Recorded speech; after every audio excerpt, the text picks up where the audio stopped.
परिवार में पत्नी मीना और उनकी 2 बेटियां रीमा और सीमा थीं। लेकिन धन्नु को बेटे की चाह थी जो उनकी देखभाल कर सके।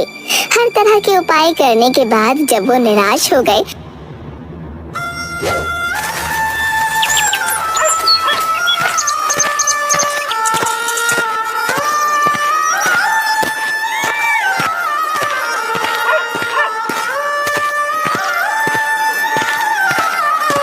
साधु ने उन्हें सलाह दी।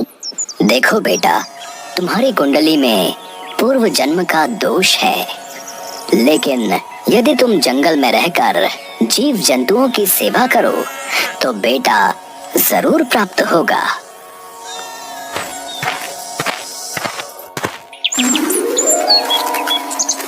साधु की बात मानकर धन्नु अपने परिवार के साथ गांव से दूर अकेले जंगल में रहने लगा।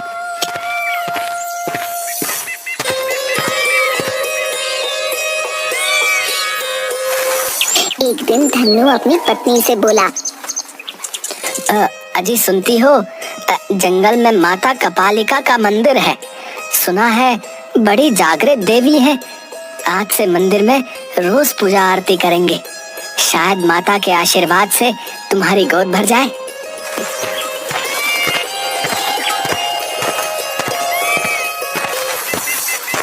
इसके बाद दोनों माता कपालिका के मंदिर में सुबह शाम पूजा आरती आदि करते और माता से बेटे की दुआ मांगा करते। पर कई बरस बीत जाने के बाद भी उन्हें पुत्र की प्राप्ति नहीं हुई। एक दिन मंदिर में एक घायल हिरण आया।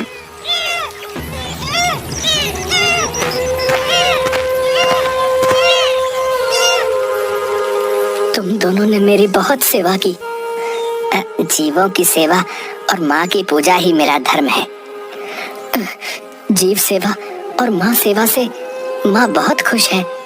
मैं माँ का दूत हूँ। मधुबनी में माँ का त्योहार मनाया जा रहा है। बहुत बड़ा मेला लगा हुआ है और उस मेले में दूर दूर से ज्ञानी, विज्ञानी, जोकर, जादूगर और भविष्यवक्ता आदि आए हुए हैं। अरे भैया, हम वहाँ जाकर क्या करेंगे? वैसे भी अब जिंदगी में क्या रखा है? बेटियों की शादी हो जाएगी, हमें मेलों में जाने का कोई चाव नहीं है। अरे बेटी, क्यों हिम्मत हारती हो? मेले में आने वाले जादूगर और भविष्यवक्ता मनोरंजन के साथ ही साथ लोगों की समस्या का समाधान भी कर रहे हैं। मुझे पूरा विश्वास है। तुम जाकर अपनी समस्या बताओ तो तुम्हें उसका समाधान जरूर मिलेगा। अरे मीना, इतने उपाय तो कर चुके। अब जब इसके बारे में पता चला है तो मेले में जाकर आए हुए ज्ञानियों से भी मिल लेते हैं। शायद वही हमें बताएं कि हमें पुत्र रत्न की प्राप्ति कब होगी। पति की बात सुनकर अगले दिन सुबह वे सभी मेले में भाग लेने के लिए गांव की तरफ चल पड़े।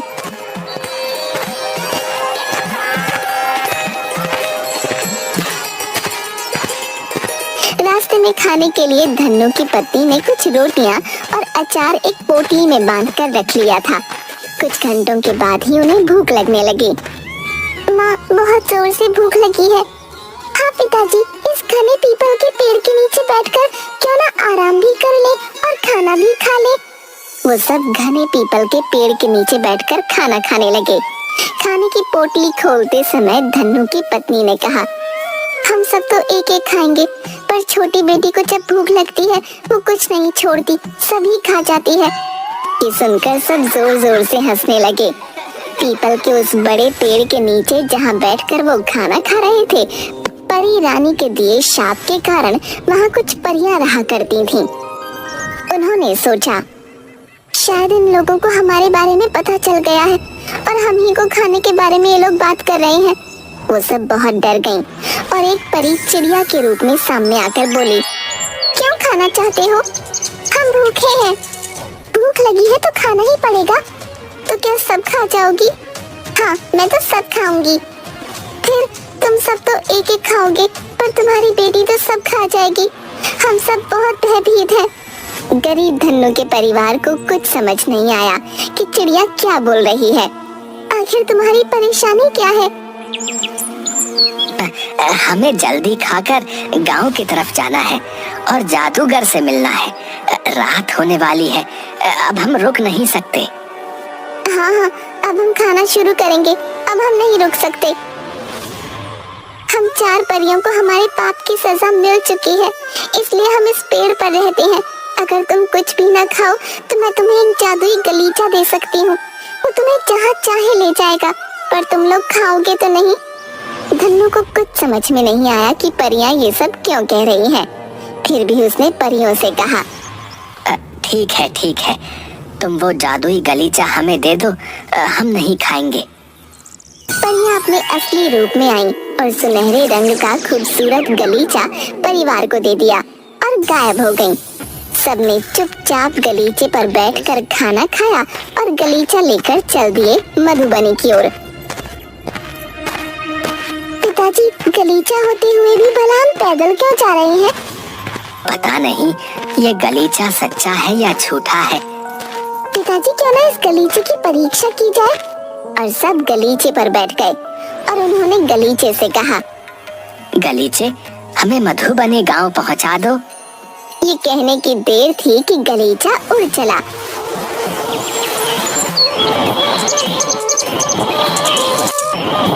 और कुछ ही मिनटों में गलीचे ने उन लोगों को मधुबनी गांव पहुंचा दिया। इतनी जल्दी मधुबनी पहुंचकर वे सब बहुत खुश हुए और उन्हें ये भी विश्वास हो गया कि गलीचा सचमुच ही जादुई है। अरे देखिए तो, गांव में तरह तरह के लोग अपनी अपनी कलाएं दिखा रहे हैं। राज नर्तकी भी आई हुई है। अरे भाग्यवान, हमें इन सब से क्या काम, हमें तो पुत्र रत्न चाहिए। तरह तरह की रंग बिरंगी रोशनी, झूले और विभिन्न प्रकार के लोगों की दुकानें देखते देखते सबसे आखिर में उन्हें जादूगर सोनकर की डरावनी झोपड़ी दिखी। ये काले रंग की थी, जिस पर तरह तरह के रंग बिरंगे नाग बने हुए थे और छोटे छोटे दिए इसके आसपास जल रहे थे। झोपड़ी दिखने में बहुत ही डरावनी लग रही थी। डरो नहीं, यही जादूगर सोनकर है, यही हमारी समस्याओं का समाधान करेगा। हिम्मत से काम लो, झोपड़ी के अंदर चलो। जादूगर सोनकर झोपड़ी के अंदर जानवरों की हड्डियों के साथ हवन कर रहा था। उसके माथे पर लाल रंग का एक बड़ा टीका था और बदन पर लाल रंग की धोती, गले में हड्डियों की माला। बोलो धन्नु, क्या चाहते हो?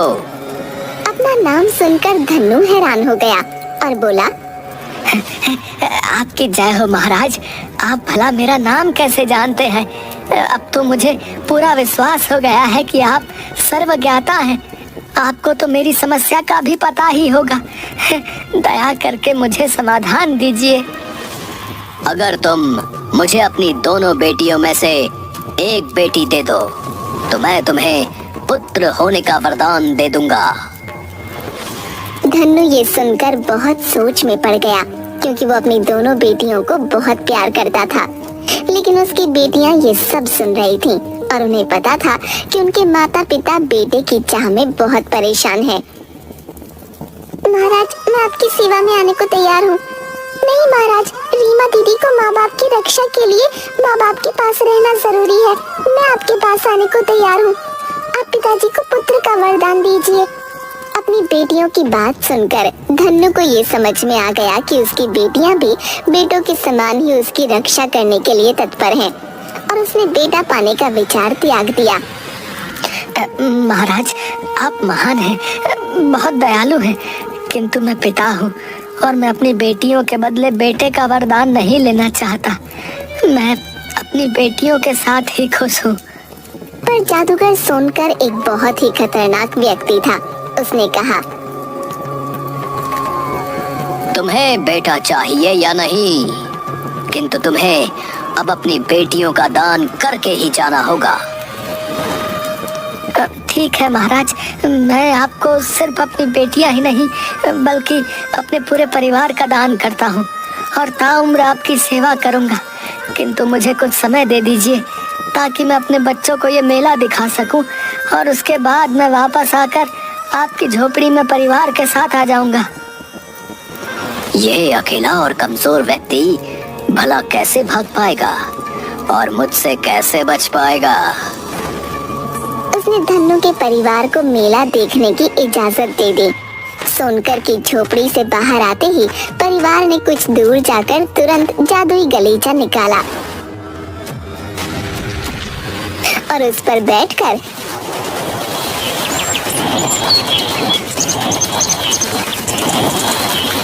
सीधे परियों के पास पहुंचे और उन्होंने परियों को अपने साथ हुई पूरी घटना बताई। परियों से प्रार्थना की, परियों, अगर आप हमें उस जादूगर से बचा पाए तो।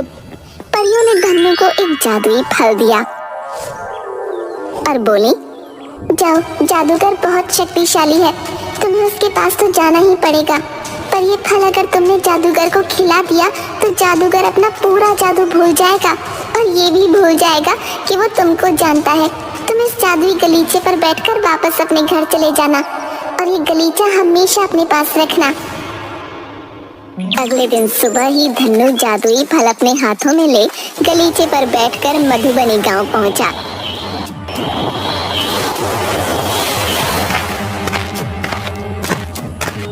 और सोनकर की झोपड़ी में जाकर बोला, मालिक, मैं आ गया और अपने सबसे अच्छे फल के पेड़ से आपके लिए सबसे मीठा फल लेकर आया हूँ।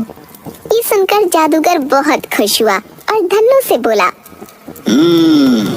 बहुत अच्छा, लाओ ये मुझे दो, खाकर देखता हूँ कितना मीठा है। उसने फल खा लिया और सुनकर बेहोश हो गया। धन्नु परियों के कहे अनुसार गलीचे पर बैठकर वापस अपने घर चला गया। घर पहुंचकर उसने देखा रीमा तो वहीं रह गई। जादूगर होश में आ गया। उसे कुछ भी समझ नहीं आ रहा था कि वो क्या कर सकता है। काश धन्नु की बेटी मेरे साथ रहती तो बहुत अच्छा होता। अरे तुम वहाँ? मुझे तुम बहुत उदास लग रही हो। हाँ देखो ना, मैं तुम्हारे पास भी आ गई, लेकिन फिर भी तुमने मेरे माता पिता को पुत्र होने के लिए आशीर्वाद नहीं दिया। तुम चिंता मत करो, जल्दी ही तुम्हारे माता पिता को एक अच्छा सा बेटा पैदा होगा, लेकिन तुम मेरा साथ मत छोड़ना। मैं यहाँ क्या करूँ? मुझे कोई काम नहीं। माँ पिताजी भी चले गए। मुझे तो ऐसा लगता है कि कोई मुझे साथ में नहीं रख सकता। लेकिन तुम्हें मेरे साथ चलना होगा। मैं तुम्हें एक जादूगरनी बनाऊंगा और मेरे बुढ़ापे में तुम ही मेरी देखरेख करोगी, समझी? हाँ, क्यों नहीं, मैं बिल्कुल तैयार हूँ। मेरे माँ बाप ने मुझे यहाँ छोड़ दिया, लेकिन आपने मुझे सहारा दिया है। अब आप ही मेरे मालिक हैं। रीमा की बात सुनकर जादूगर बहुत खुश हुआ और रीमा को लेकर वहाँ से चला गया।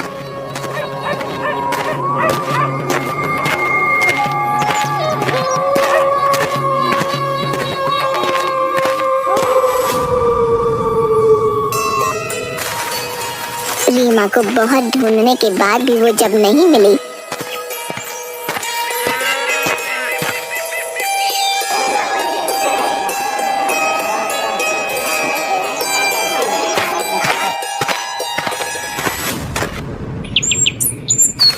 कुछ दिन बाद धन्नु के यहाँ पुत्र का जन्म हुआ, लेकिन रीमा के गम में धन्नु और उसकी पत्नी ने दम तोड़ दिया।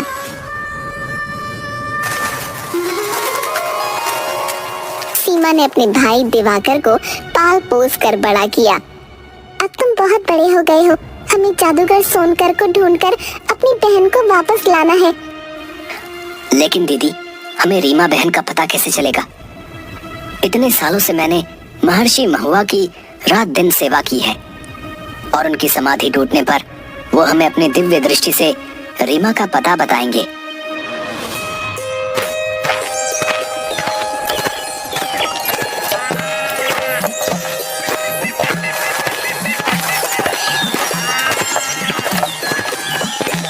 कुछ दिनों बाद महर्षि महुआ कर की तपस्या टूटी और वो सीमा की सेवा से खुश होकर कहते हैं, बोलो बेटी, तुम्हें क्या चाहिए?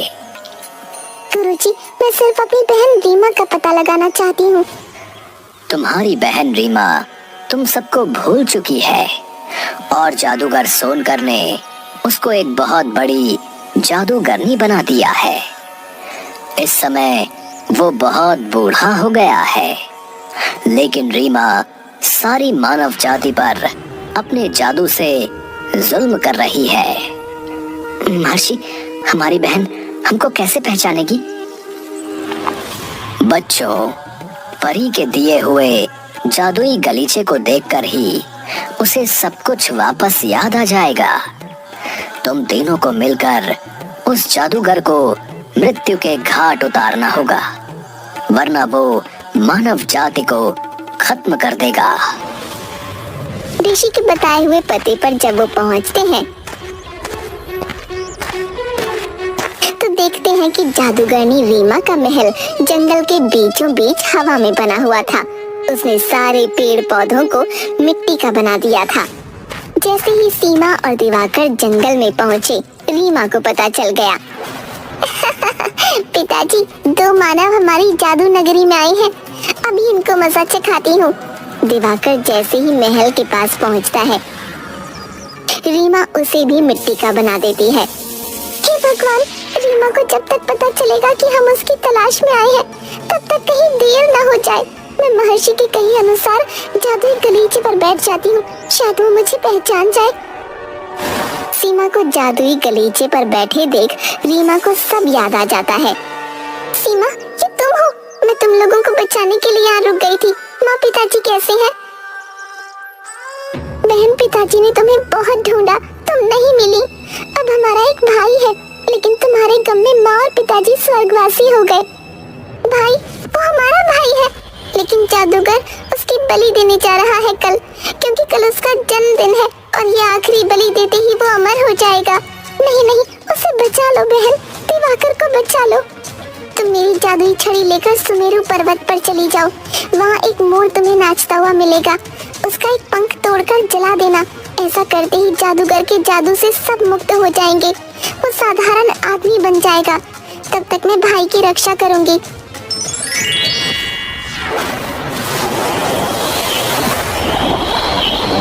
सीमा छड़ी लेकर उड़ती हुई पर्वत पर पहुंचती है। उसे नाचता हुआ मोर दिखता है।